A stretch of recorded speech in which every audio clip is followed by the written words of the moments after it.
this is Brad Weisman in the sport with Chad Ackerman. Hello, guys. All right, we're going to talk a little bit about pro baseball and also the earwax in Chad's ear.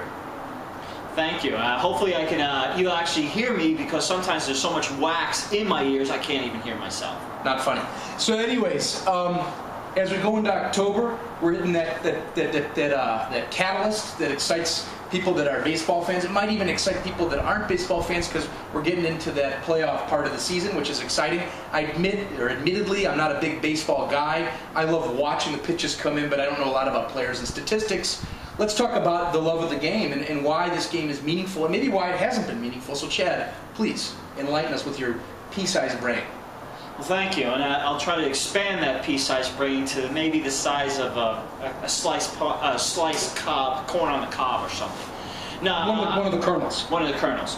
October baseball, Major League Baseball. To me, I'm a huge baseball fan. I know this is a football crazy country, and I love the game, the physicality of football, the strategy.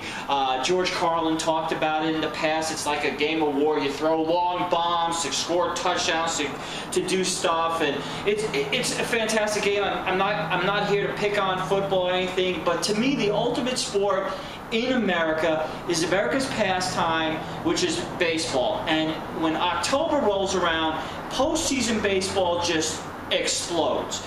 Things happen that you just can't believe. And let me explain where this all comes from. First of all, I was told by the great storyteller about the greatness of baseball. Grandfather. My grandfather, who is an incredible mind. God rest his soul. He left me with so much.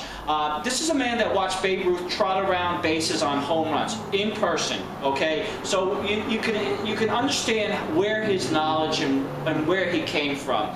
And he explained to me when I was about 6 or 7 years old, the greatness of baseball. Now think about this.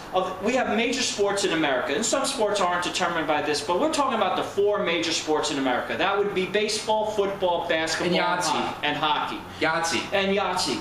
But what's Yahtzee? What is the difference of baseball as opposed to all those sports, as opposed to many sports?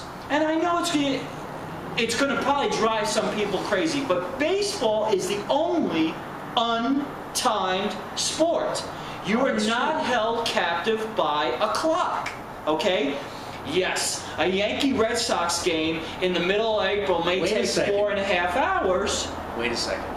It is time. I'll tell you how.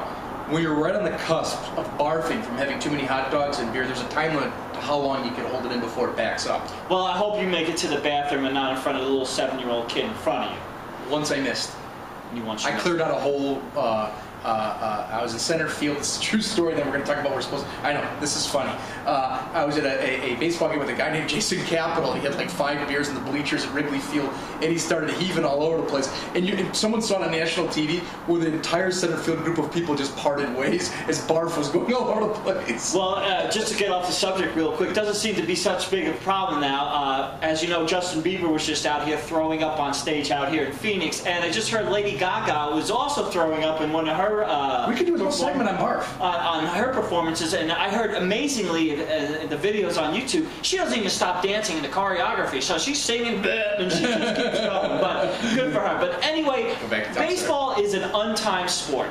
It is not determined by a clock, which makes it the greatness of the strategy of the game. But the other thing that I learned as I developed over the last 35, 40 years of watching baseball to me is like going to the theater. As the game progresses, the story is told. The pitcher develops how he's going to strategize, how he attacks each batter, excuse me. The batters, once they get on base, they figure out if they're going to run. The story is being told. The crescendo builds, and you get up to a point of climax, and when a great event happens, a home run or something like that happens, everybody stands up and claps. So true. So true. It's true. Yeah.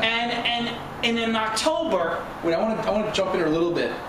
One thing you're missing, and I mean this seriously, I'm not joking for once in my life, is I think one of the most important things about baseball, it's one of the few times a father and son can talk.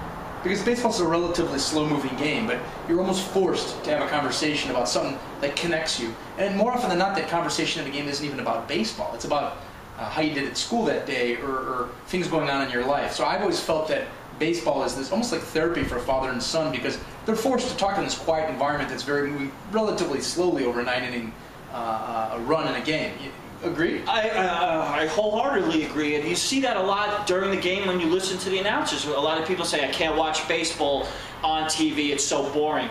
And the reason is you get a lot of filler time. You get a lot of the announcers talking about, what they're going to eat for dinner after the game, or an episode in their life. Yeah, they used to, when I was younger, you watch the Cubs games, you get Steve Stone and Harry Carey doing the commentating, and they'd always talk about like they'd be like, well, it's John Davidson's birthday up on Bryn Mawr on the west side of Chicago. Exactly. As growing up in New York with the Yankees, Phil Rizzuto, holy cow, him and Harry Carey, both the holy cow guys.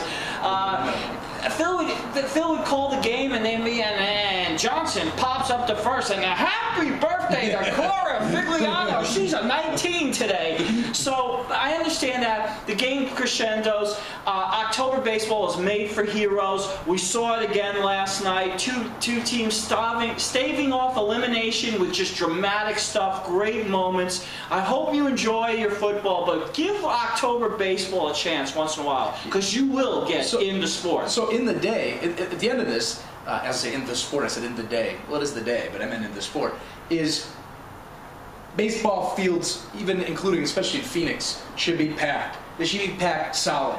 And I'm hoping that through this video we can communicate to the fan out there, who's the fan of a lot of other things, they should be a fan of this game.